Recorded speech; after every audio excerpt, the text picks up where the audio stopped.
போல ஆயிடுச்சே. மார்த்தாள், நீ விசுவாசிச்சா தேவனுடைய மகிமையை காண்பாயின்னு நான் உனக்கு சொல்லலையா? இந்த நேரத்துல உன்னோட முன்னுரிமை விசுவாசிக்கிறது தான். கல்லை எடுத்து போடுங்க.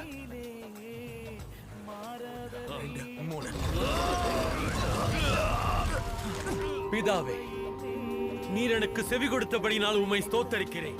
எப்பொழுதும் எனக்கு செவி கொடுக்கிறீர் என்று அறிந்திருக்கிறேன். ஆனாலும் நீர் என்ன அனுப்பினதை சூழ்ந்து இருக்கிற ஜனங்கள் விசுவாசிக்கும்படி அவர்கள் நிமித்தம் இதை சொன்ன. லாசருவே, வெளியே வா.